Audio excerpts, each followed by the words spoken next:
I caught my wife with her lover, and she smirked, "You're not a man enough to stop us." I replied, "I wish you both well," and left. The next morning, she's panicking. I showed them what it meant to be a man in an unexpected way. Hello. Thank you for your continuous support. This means a lot to us. If you enjoy the stories we share, kindly subscribe to this channel to help us reach our first 1,000 subscribers. It would be great if you can also comment on which city you are watching from. We might just give you a shout-out in our next story. Today, our special shout-out goes to Grace Griffin from South Carolina. We are glad you enjoy our stories. Now let's dive into the details of today's story. The key slid into the lock with a soft click, and I stepped into the house, our house, my shoes scuffing against the polished hardwood I'd spent a weekend sanding myself 6 years back. The air smelled faintly of Lydia's lavender candles, the ones she lit when she wanted to pretend everything was fine. I set my briefcase down by the door, the leather creaking under my grip, and loosened my tie. 3 days in Chicago, shaking hands with suits who thought they could outsmart me, and all I wanted was a glass of bourbon and the quiet hum of home. Funny how you build a life expecting it to wait for you. The flight had landed early, 6:42 p.m., ahead of schedule, a rarity these days. I hadn't texted Lydia. No point. She'd be buried in her phone anyway, scrolling through whatever glittering nonsense Derek had posted online that day. I'd seen his type before, all flash, no substance, a peacock strutting for anyone who'd look. I'd let her have her little obsession, thinking it'd burn out. That's what I told myself, at least, as I peeled off my coat and hung it on the rack, the metal hooks gleaming under the foyer light. Then I heard it, a sound that didn't belong. Muffled, sharp, a laugh, high and careless, spilling down from upstairs like a spilled drink. My fingers froze on the coat sleeve. Lydia's voice followed, softer, tangled in a tone I hadn't heard from her in months, maybe years. A man's low chuckle wove through it, cocky and unhurried. My chest tightened, but my face stayed still. I've spent a lifetime perfecting that mask. You don't get where I am, Mark K. Holdings, the name behind half the startups in this city, without learning to hide the storm inside. I took the stairs slow, deliberate, each step a quiet thud against the carpet.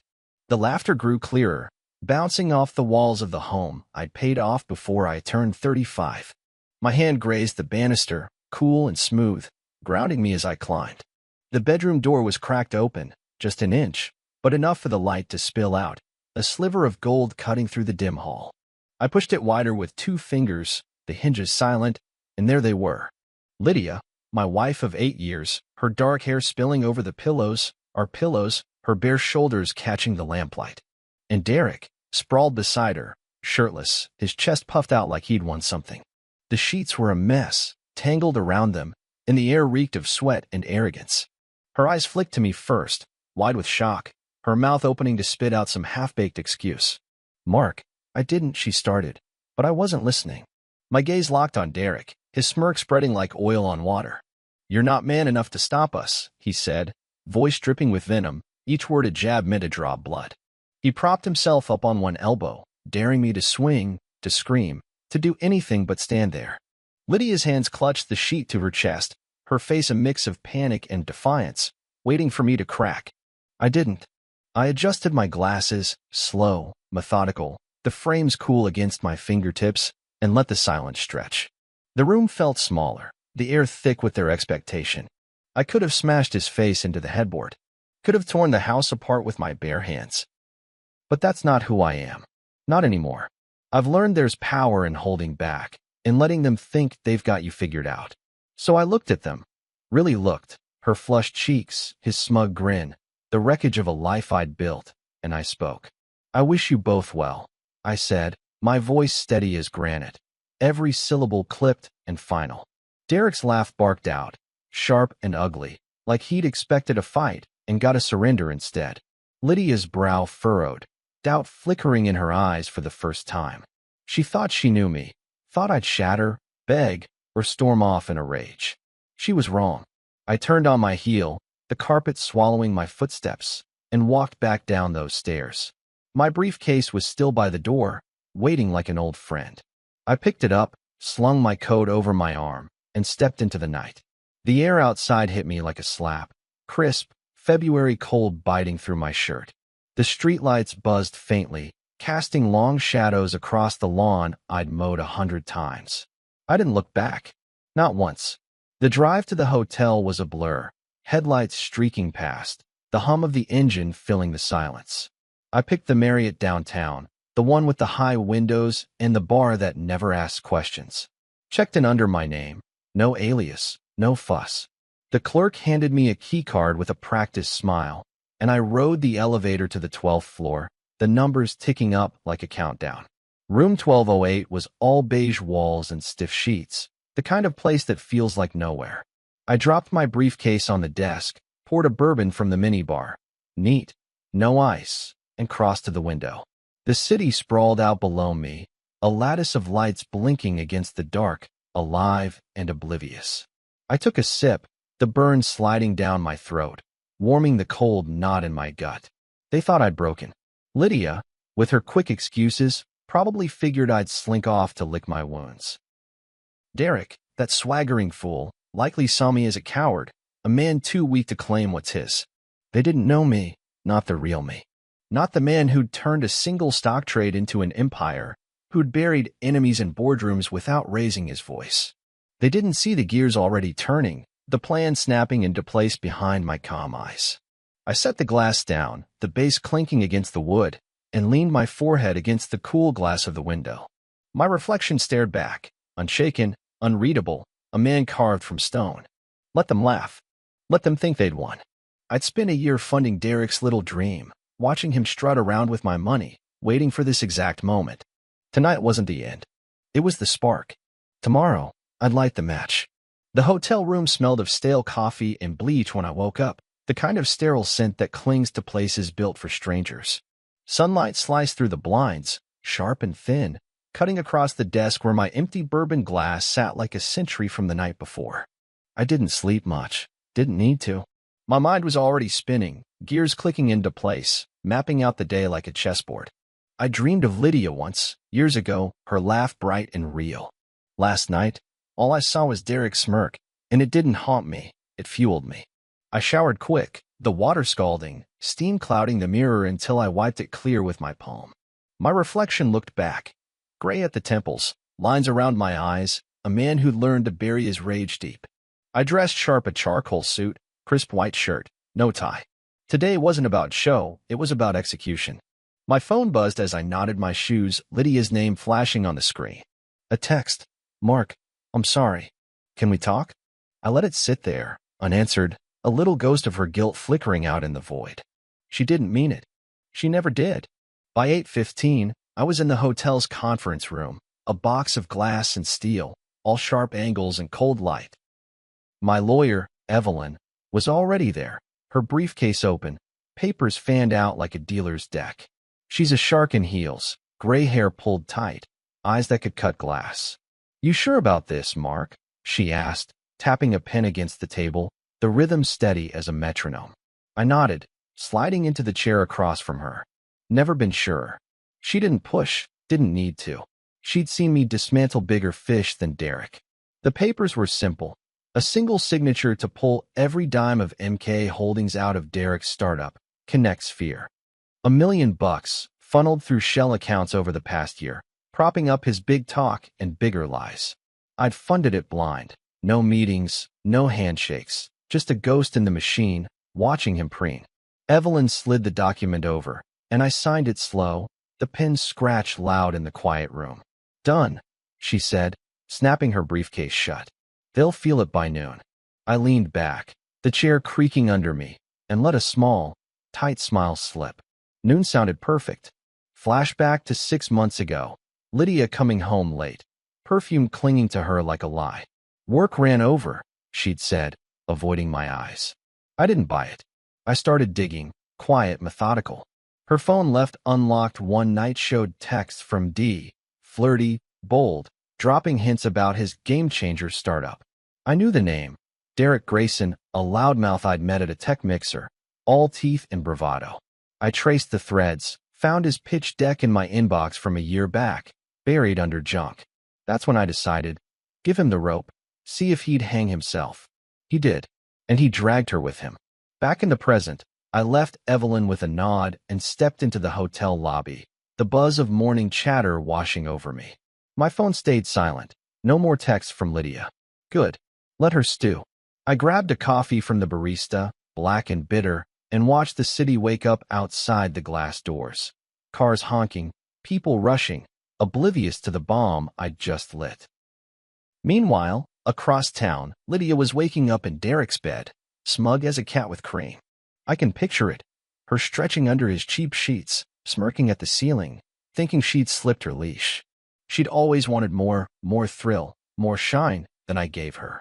I built her a fortress. She wanted a carnival. Derek was sprawled beside her, probably still shirtless, his voice booming as he bragged about his latest pitch. We're locking in Series B next week, he'd say, tossing his phone in the air like a kid with a toy. Big players, babe. They're eating out of my hand. She'd laugh, feeding his ego, blind to the cliff they were dancing on. I sipped my coffee, the heat searing my tongue, and checked my watch. 10:47. Less than an hour now. I wondered what she'd say when it hit, how she'd twist it in her head to make me the villain. She'd never see the truth. I didn't start this fire. I just poured the gas.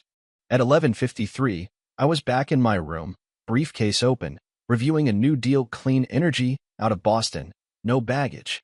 My phone rang, an unknown number. I let it go to voicemail, but curiosity tugged. I played it. Derek's voice, tight and high, a far cry from his swagger. Hey, this is Derek Grayson from ConnectSphere. We've got a problem, our investors pulling out. I need to talk to someone at MK Holdings, like, now. Call me back.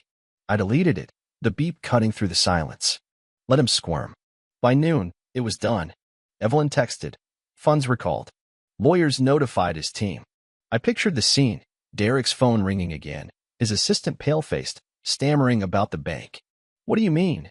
Gone? He'd snap, pacing that glass-walled office I'd paid for. Lydia would be there, probably, sipping his overpriced espresso, watching his kingdom shake. Then it'd happen, his first crack. This is your fault, he'd hiss at her, voice sharp enough to cut. You distracted me last night, kept me up with your damn drama. She'd blink, stunned, the first splinter in her fairy tale.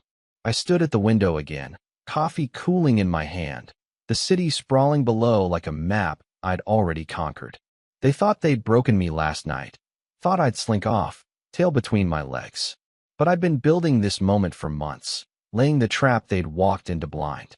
Derek's startup was a house of cards, and I'd just pulled the bottom one free. Lydia wanted freedom? She'd get it. Raw and ugly, stripped of everything I'd given her. The storm was coming, and I'd be the eye of it. I've always liked the sound of glass, how it hums when you tap it just right, how it shatters when you push too hard. Derek's office was all glass when I saw it last, a year ago. Gleaming walls, sleek desks, a temple to his ego built with my money. I bet it didn't sound so pretty now, not with the storm I'd unleashed. Noon had come and gone. The funds yanked like a rug from under his feet, and I could almost hear the cracks spreading, his empire splintering, piece by fragile piece. I was still at the Marriott, sitting in that beige room with my coffee gone cold, when I pictured it. Derek pacing those glass halls, his voice bouncing off the walls like a trapped animal.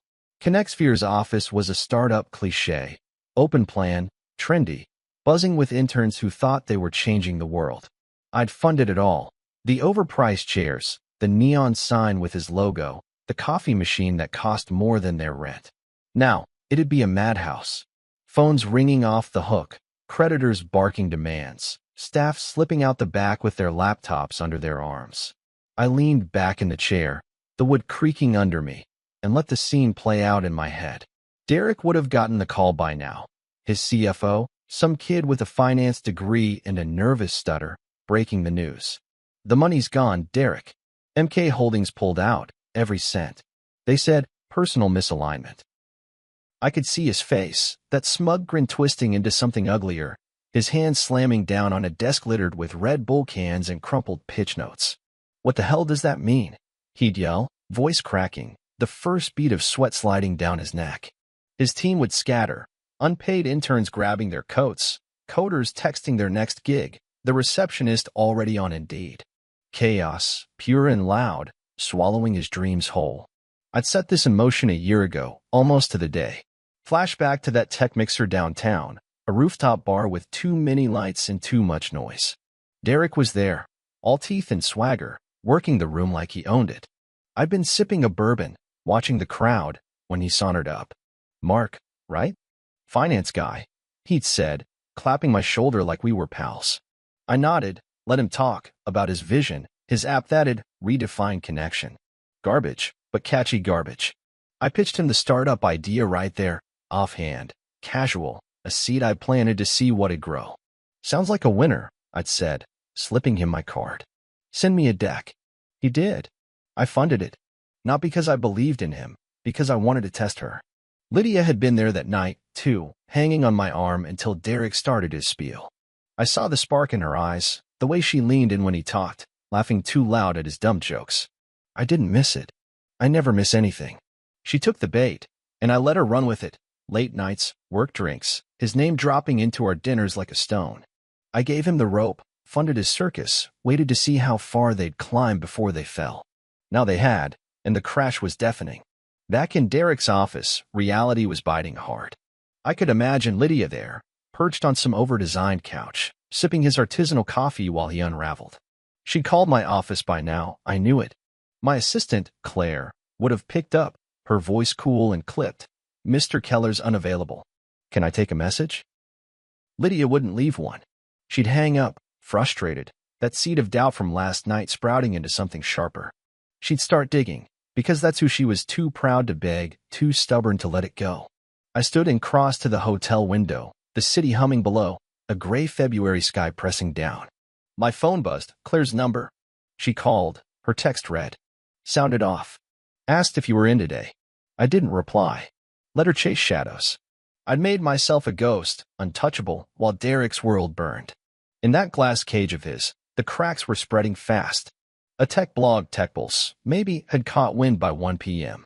I tipped them off through a burner email weeks ago, just in case. Connect sphere crumbles. Mystery investor pulls plug. The headline would scream, and the comments would pile up, vultures circling a corpse. Derek's bravado would fade then, his voice shrinking as he barked at his team to fix this. But there was no fixing it. The lease was due, the payroll was dry, and his charm couldn't pay the bills. I'd counted on that. His whole game was smoke and mirrors, and I just turned on the fan. Lydia would feel it, too, the shift, the air going sour. She'd watch him pace, his swagger melting into desperation, and start to wonder. She wasn't dumb, not by a long shot. She'd piece it together. EK Holdings. The initials would nag at her, tugging at some memory she couldn't place. Then it'd hit. I could see her now, standing in that chaos, digging through her phone, scrolling old emails, frantic, interns shoving past her with cardboard boxes. She'd find it, an email from me, months back, buried in her inbox. Subject, dinner tonight? Signed, Mark K. Holdings. Her breath would catch, her fingers freezing on the screen as my name stared back. That was the moment, the key moment, when the ground shifted under her. Not guilt, not yet. Defiance would come first, her jaw tightening as she told herself I was the bad guy, the puppet master pulling strings. She'd cling to that, because admitting she'd been played, by me, by Derek, by her own hunger, would crack her wide open. I knew her too well. She'd storm out of that office, heels clicking on the tile, determined to confront me, to prove she wasn't the fool. I turned from the window, grabbed my coat, and headed for the door. The hotel room felt smaller now, the walls closing in with the weight of what I'd done. Not regret, satisfaction, cold and clean. Derek's kingdom was ash, his staff gone, his creditors circling like wolves. Lydia was waking up, but too late. I'd pitched him that idea a year ago, a lure glittering in the dark, and they'd both bitten hard. Now the hook was set, and I was reeling it in. The elevator dinged as I stepped inside, the doors sliding shut with a soft hiss. I adjusted my glasses, my reflection sharp in the steel, and let the faintest smile tug at my lips. The dominoes were falling, loud and fast, and I'd placed every one. Evening settled over the city like a bruise, heavy and dark, the kind of night that makes you feel the weight of every choice you've ever made. I wasn't there to see it, not in that crumbling bubble Lydia and Derek had built, but I could feel it, taste it, the way you know a storm's coming before the first drop falls. They were drowning now, the water rising fast, and I was the one who'd opened the floodgates. I sat in a new city, Pittsburgh, maybe, or Cleveland.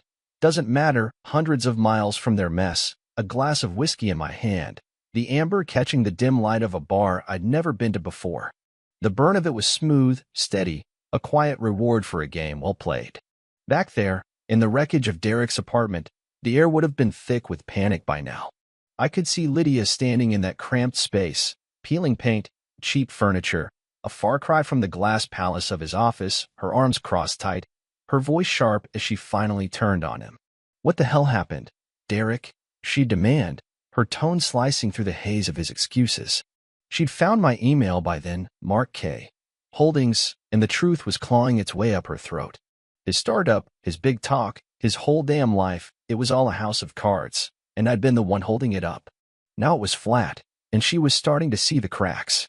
Derek would have been pacing, shirt untucked, hair a mess, that cocky grin long gone. I'd seen him unravel once before. At a pitch meeting he didn't know I'd crashed, sweating, fumbling, a kid playing dress-up in a man's world. Now, with the walls closing in, he'd lash out. It's not my fault. He'd snap, voice breaking, pointing a shaky finger at her. You think I wanted this? The loans piled up, okay? The demos, half of them didn't work, but they bought it anyway. She'd blink, stunned, as he kept going, desperation spilling out like vomit.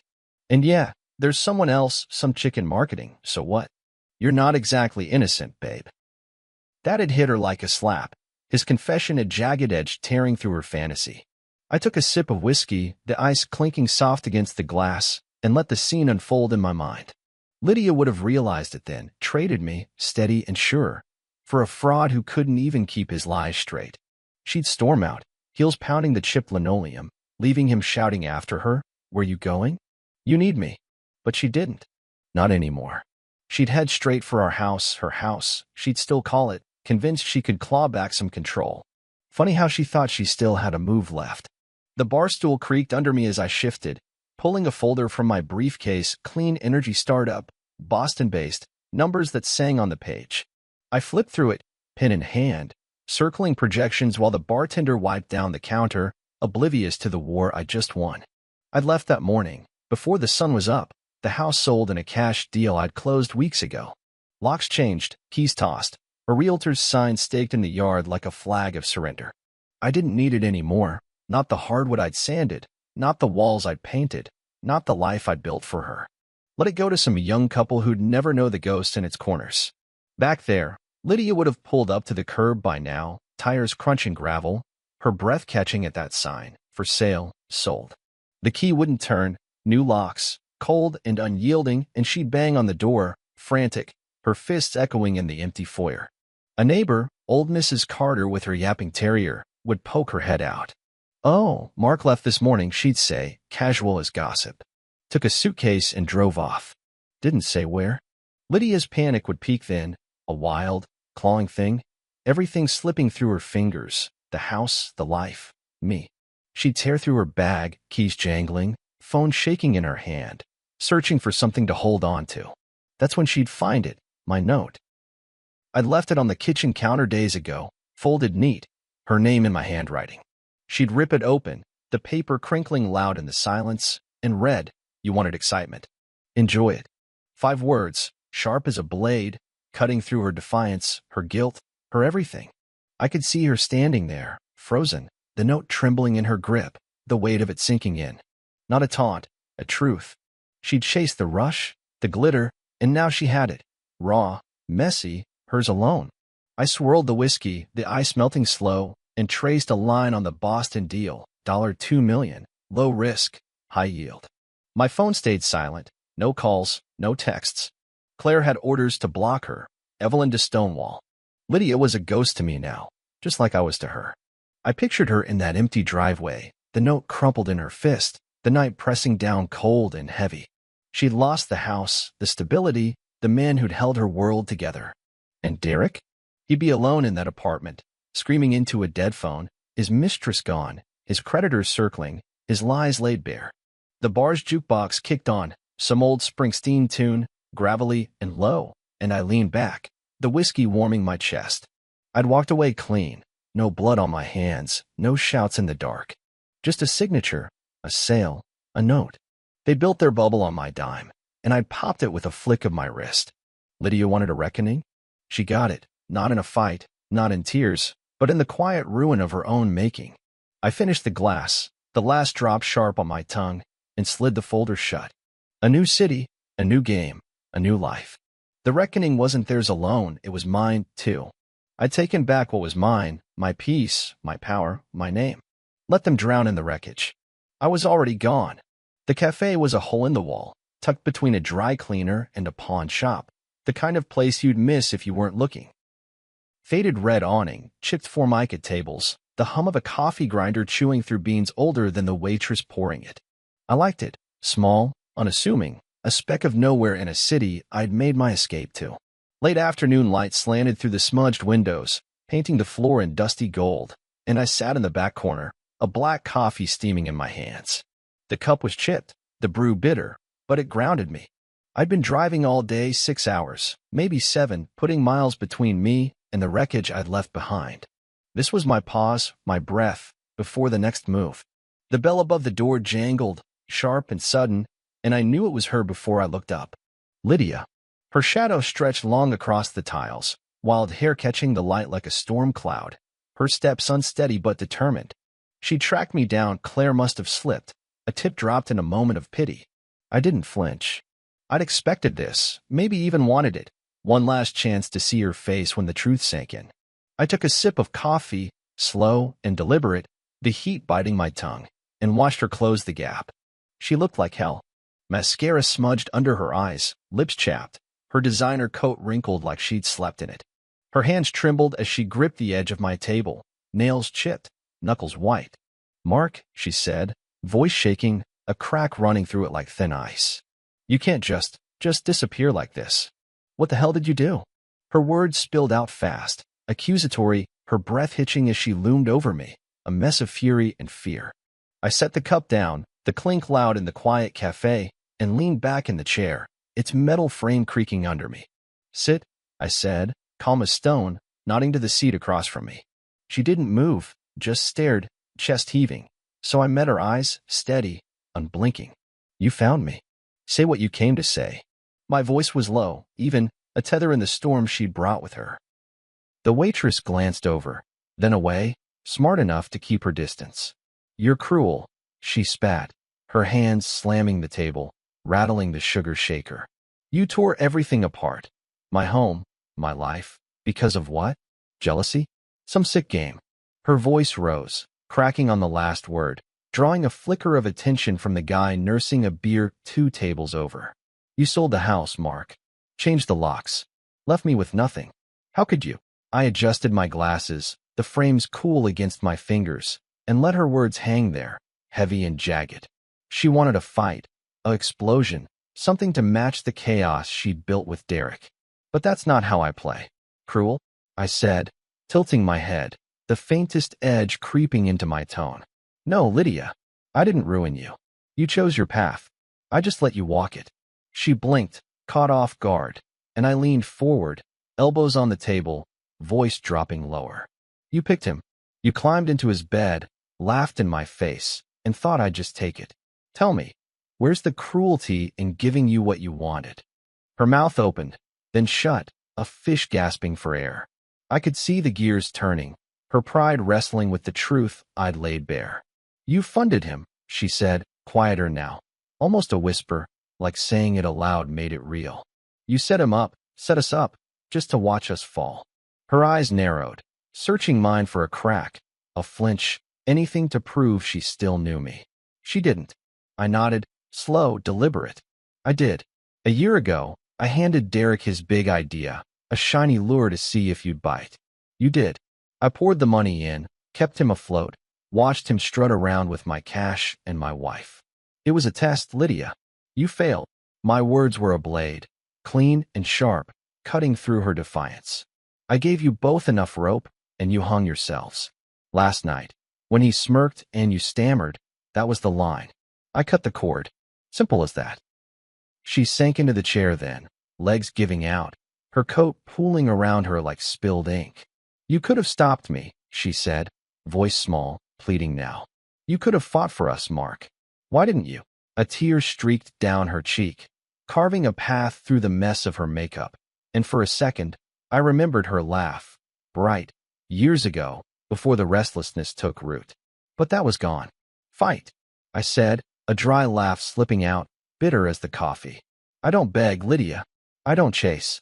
You made your choice, and I made mine. I didn't ruin you. You picked him. And he wasn't man enough to keep it together. That line landed like a punch, her flinch visible, her hands curling into fists on the table. I leaned back, the chair scraping the floor, and watched it sink in. Derek's collapse, his lies, his weakness, all hers now. Please, she said, barely a whisper, reaching for my hand. Mark, we can fix this. I was wrong. I see it now. Give me another chance. Her fingers brushed mine, cold and trembling, a ghost of the woman I'd married. I pulled back, slow, deliberate, and stood, the table rocking slightly as I rose. There's nothing left to fix, I said, my voice flat, final. You wanted excitement. You got it. Live with it. I grabbed my coat from the chair, slung it over my arm, and turned for the door. Her sob broke the silence, raw, jagged, a sound I'd never heard from her before, but I didn't look back. The bell jangled again as I stepped out, the late afternoon air hitting me sharp and cold, the city buzzing beyond the glass. She sat there, alone, pride in tatters, my words echoing in her head. I'd laid it all bare, my long game, her betrayal, the endgame I'd played to perfection. She'd tracked me down for a fight, a lifeline, but I'd given her the truth instead. The pavement crunched under my shoes as I walked away, the cafe fading into the dusk, her shadow swallowed by the light. I was done, free, untethered, a man who'd reclaimed his own. Days had passed since I walked out of that cafe, leaving Lydia's sobs behind me like a fading echo. I didn't need to see the fallout to know it was happening, didn't need to hear the crash to feel the ground shake. I'd built the machine, set it spinning, and now it was chewing through their lives, relentless and precise. I was miles away by then, holed up in a new city. Could have been Columbus, could have been anywhere. Sitting in a rented loft with bare walls and a view of a river I didn't bother naming. My laptop glowed on the table, a spreadsheet of fresh deals humming with possibility, but my mind kept drifting back. Not out of guilt, out of curiosity. What did it look like when the dust settled? Derek's apartment would be a war zone by now, trashed and hollow, a fitting tomb for his dead startup. I could see it clear as day. Pizza boxes piled on the counter, empty beer bottles rolling across the floor, the stench of sweat and failure thick in the air. Connect's fear was gone, wiped out in 72 hours flat. Reporters had swarmed him like flies on a carcass, banging on his door day and night, shouting questions through the mail slot. Grayson, how'd you lose $1 million overnight? What's next for the future of Connection? He'd tried to dodge them at first, I bet, shoving past with a hoodie up, muttering no comment. But they'd camped out, relentless, their cameras flashing like gunfire. Inside, he'd be pacing that cramped space, phone clutched in a sweaty hand, scrolling through a graveyard of missed calls. Creditors were suing now, banks, vendors, the guy who leased him that glass office, all clawing for pieces of a corpse that'd never pay out. His friends, the hangers-on who'd toasted his every pitch, had vanished, their numbers disconnected, their excuses thin. I'd seen his type before, all shine, no spine. When the money dried up, so did the crowd, leaving him alone with the mess he'd made. Lydia would still be there, though.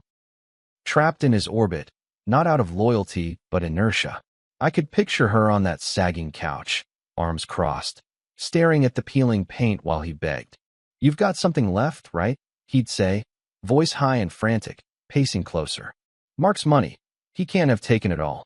Help me out here, babe, just enough to get me back on my feet. She'd laugh then, a bitter, hollow sound, because she had nothing. I'd made sure of that. My assets were locked tight, offshore accounts, trusts she couldn't touch, and that prenup she'd signed 8 years ago, skimming it over coffee with a shrug, was ironclad. She was broke, her designer bags worthless, her credit cards maxed. He'd grab her arm, desperate. Come on, we're a team. But she'd see it then. He was a shell, a hollowed-out husk clinging to her like she was his last lifeline.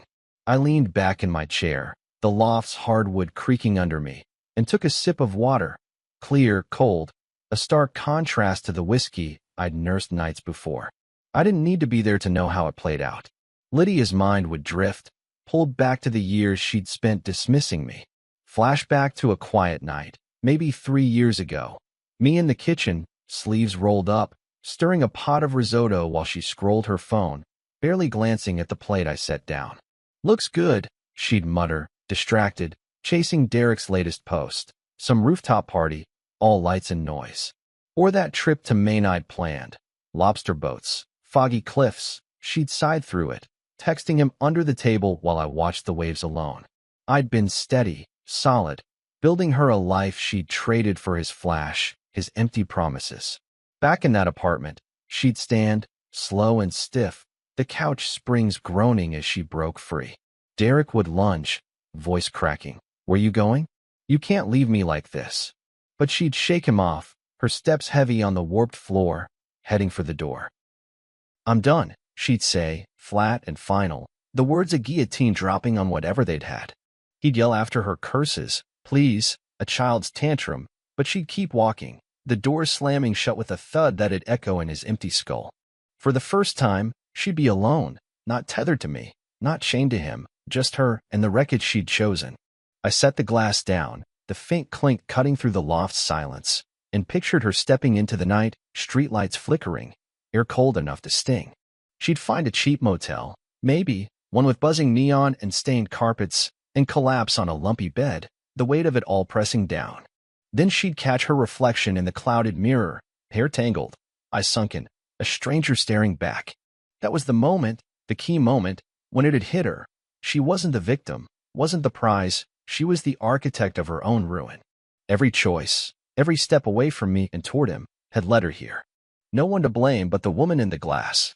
Derek would be alone too, curled up in that trashed apartment, the reporters gone, the creditors circling, his phone dead. He'd mutter to himself, "I'll bounce back. I always do." But the mirror would show a different story, a hollow shell, a man who'd gambled big and lost bigger. I'd given him the stage, the spotlight, and he'd tripped over his own feet, dragging her down with him.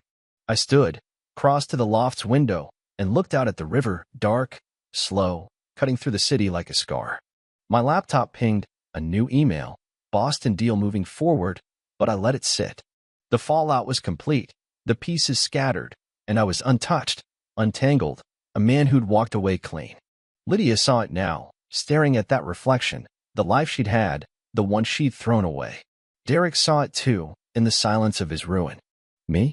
I saw a blank slate, a new game, and the quiet thrill of knowing I'd won without firing a shot.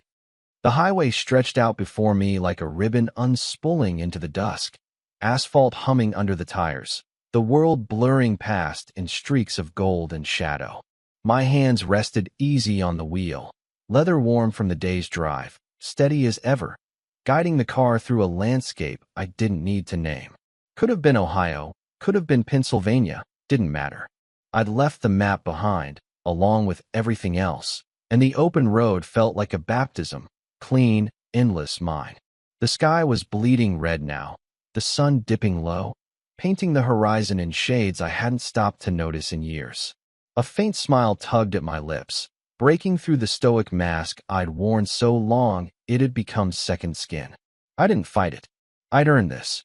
The car was a rental, sleek, black, anonymous, just enough to carry me from the loft to wherever I landed next. My briefcase sat on the passenger seat, leather creased and familiar, stuffed with papers for a new life. Clean energy deals, a condo in Boston, a fresh slate. The weight of Lydia and Derek was gone, shed like a coat I'd outgrown, left in the dust of a city I'd never see again. My wealth was intact, millions tucked safe in accounts they'd never touch, my dignity reclaimed, polished to a quiet shine. I'd walk through their fire and come out unscathed, a man who'd played the game and won without raising a fist. The radio crackled to life as I fiddled with the dial, static giving way to a news report, the anchor's voice crisp and clipped. And in tech news, Connect's fear, once touted as the next big thing, has officially folded. Founder Derek Grayson faces lawsuits from creditors and a storm of backlash after reports of mismanagement and falsified demos surfaced. Sources say, I turned it off, the knob clicking sharp in the silence, cutting the story dead. I didn't need to hear the rest. I'd written the ending days ago, signed it with a pen stroke, sealed it with a note. Derek's collapse was a footnote now, a whisper on the wind, and I had no room for echoes. I pressed the gas, the engine purring low, and let the miles roll by, fields fading into dusk, silos looming like sentinels, the occasional truck rumbling past with a Doppler growl. My mind drifted, not back, but sideways, to the contrast I knew was unfolding behind me. Lydia, holed up in some cheap motel off the interstate, the kind with flickering neon and a clerk who didn't ask questions. I could see her there, sitting on a sagging bed, the springs whining under her weight, her phone's blue glow lighting up her face.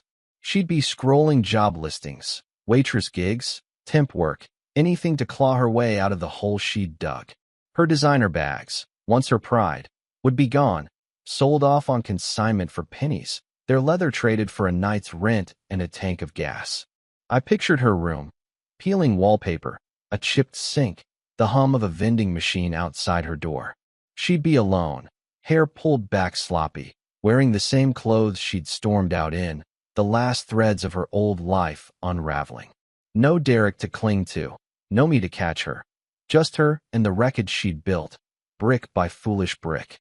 She'd stare at that phone, thumb hovering over a listing. Barista, $12 per hour, no experience needed. And feel the weight of it. Hubris turned to ash, betrayal turned to solitude. A cautionary tale, etched in the lines of her face. A story she'd tell herself every night in that dim, stale room.